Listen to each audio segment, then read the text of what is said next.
नमस्कार विद्यार्थियों, हमारा राजस्थान का इतिहास चल रहा था और राजस्थान के इतिहास में हम बात कर रहे थे मेवाड़ का गोहिल वंश। मेवाड़ के गोहिल वंश जो राजवंश है उसके हमने बात की कि दो शाखाएं थी, तो रावल शाखा और एक थी राणा शाखा। तो जो रावल शाखा थी, इससे पहले वाला जो वीडियो था हमने रावल शाखा के ऊपर बनाया और आज हम बात करेंगे राणा शाखा के बारे में। रावल शाखा में हमने बप्पा रावल से लेके और जो रतन सिंह जी थे वहां तक बात की। और जो चित्तौड़ का पहला शाखा हुआ या चित्तौड़ का पहला जो युद्ध हुआ उसमें अलाउद्दीन खिलजी द्वारा रतन सिंह को हरा दिया और उन्होंने केसरिया धारण कर लिया था रतन सिंह जी ने। और इसके बाद जो चित्तौड़ का नाम बदलकर अलाउद्दीन खिलजी ने अपने पुत्र खिज्र खां के नाम पर खिजराबाद कर दिया। ठीक है, खिजराबाद करने के बाद क्या होता है कि जो खिज्र खां है वो उसको वहाँ का जो चित्तौड़ है वहाँ का या मेवाड़ का प्रशासक नियुक्त कर दिया जाता है। इसके बाद जो खिज्र खां था वो ज्यादा टाइम तक वहां पर शासन नहीं कर पाया और वो अपना जो पूरा प्रशासन है वो मालदेव सोनगढ़ को देके वहां से चला जाता है। लेकिन कुछ टाइम बाद जो सिसोदा के जो जागीरदार थे राणा हमीर, जो हमीर थे, उन्होंने वहाँ का शासन पुनः प्राप्त कर लिया और इसी प्रकार यहाँ से स्टार्ट हुआ हमारा सिसोदिया राजवंश। ठीक है, या हम कहते हैं यहाँ से ही जो सिसोदिया वंश है, यहाँ से ही जो यहाँ के जो शासक है वो राणा या महाराणा कहलाने लगे। तो देखते हैं राणा हम्बीर पहला जो सिसोदिया वंश था उनका प्रारंभ किया था इन्होंने। और यहाँ से इनके बाद से ही जो इनके समय से ही जो शासक थे वो राणा या महाराणा कहलाने लग गए। ठीक है, तो राणा महाराणा कहलाने लगे, याद रखना है आपको। इनकी जो उपाधियां थी भीषम घाटी पंचानन और मेवाड़ का उद्धारक इन्हें कहा जाता है। इनके बाद इनके बाद जो शासक बनते हैं वो राणा क्षेत्र सिंह जी बनते हैं और इनका जो टाइम पीरियड है वो 1364 से 82 के बीच में है। इतनी ज्यादा इंपॉर्टेंट घटना इनके टाइम पे नहीं हुई तो मैं आपको यहाँ पे बताने वाला नहीं हूँ। इनके बाद आते हैं राणा लाखा। देखो राणा लाखा राजस्थान के इतिहास में बहुत ही इंपॉर्टेंट नाम है, यहाँ से बहुत बार क्वेश्चन आता है। ठीक है ना। तो इनके समय जो जो पिछोला झील थी उनका निर्माण किया गया था। इनके समय ही जो पिछोला झील थी उसका निर्माण करवाया गया था तथा यहाँ से इनके समय ही जो जावर माइंस है, जावर में जो चांदी शीशे चांदी की जो खान है वो मिली थी इनके टाइम पे। और इससे बहुत ही ज्यादा जो इनके समय में जो मेवाड़ था उनकी बहुत ही ज्यादा तरक्की हुई थी। ठीक है, ये याद रखना।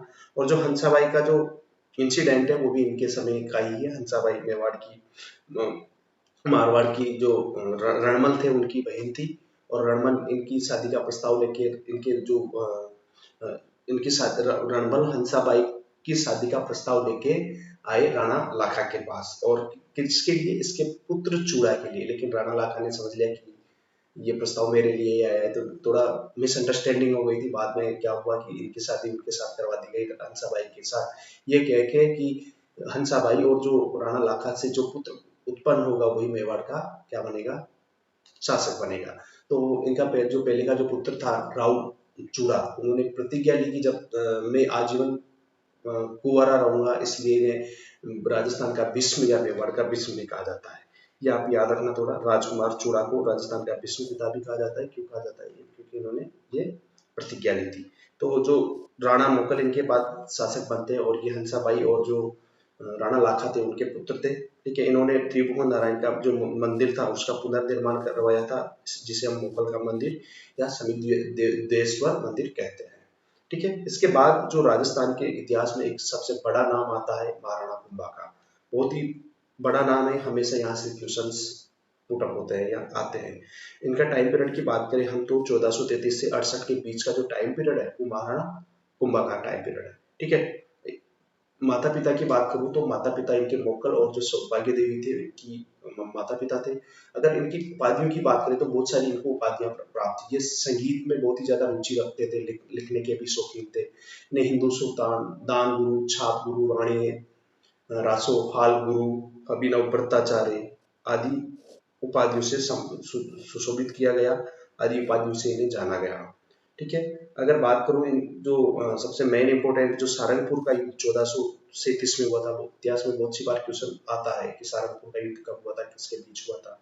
तो ये हुआ था कुंभा और जो महमूद खिलजी थे मालवा के जो शासक थे उनके बीच में। और जो कुंभा थे इसमें विजय होती है और इसके उपलक्ष्य में ये जो विजय स्तंभ या कीर्ति स्तंभ है उसका निर्माण करवाते हैं, जिसे भारतीय मूर्ति कला का विश्व कोश कहा जाता है। ये 9 मंजिला है तथा विष्णु जी को समर्पित है। याद रखना है आपको। सारंगपुर विजय की उपलक्ष्य में बनाया था क्या? विजय स्तंभ या कीर्ति स्तंभ। ठीक है, 1440 से 48 के बीच इसका निर्माण करवाया गया। वास्तुशिल्पी की बात करें तो मंडन इनके वास्तुशिल्पी थे। स्थापत्यकार की बात करें तो जेता नापापूंजा इसके थे।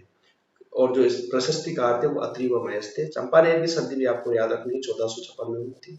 इसके किसके बीच हुई थी? मालवा, जो गुजरात का जो शासक था, उनके बीच, दोनों के बीच ये संधि हुई थी। क्या क्या लेके हुई थी कि हम दोनों मिलकर संयुक्त सेना से मेवाड़ के जो राजा कुंभा है उनको हराएंगे और जो मेवाड़ का जो पूरा साम्राज्य है उसको हम आपस में बांट लेंगे। लेकिन ये संधि विफल हो जाती है। ठीक है, और जो जो राणा कुंभा थे उनकी बहुत ही कूटनीतिज्ञता से ही जो संधि है वो फेल हो जाती है। ठीक है, ऐसा माना जाता है कि जो मेवाड़ की 84 दुर्ग है ना, उनमें से 32 दुर्गों का निर्माण किसके द्वारा करवाया गया था? राणा कुंभा के द्वारा करवाया गया था। और ये किसने कहा? श्यामल दास ने अपनी पुस्तक वीर विनोद में कहा है। उनकी पुस्तक थी वीर विनोद, उसमें ऐसा कहा है। ठीक है, जैसे अचलगढ़ हो गया, कुंभलगढ़ हुआ, सिरोही दुर्ग हो गया आदि, इन्होंने कुंभ स्वामी निर्माण करवाया था। ठीक है, तो संगीत राज, संगीत मीमांसा, संगीत रत्नाकर, संगीत गीत गोविंद पर टीका का चंडीशतक की व्याख्या आदि इनके द्वारा की गई थी। ठीक है, और इनकी जो 1468 में इनके जो पुत्र थे, दासी के जो पुत्र थे, उनके द्वारा इनकी हत्या कर दी गई थी। इनके पुत्र उद्दा के द्वारा इनकी हत्या कर दी गई थी। ठीक है, इनकी जो पुत्री थी वो भी संगीत में बहुत ही माहिर थी। ठीक है ना, तो ये आज का हमारा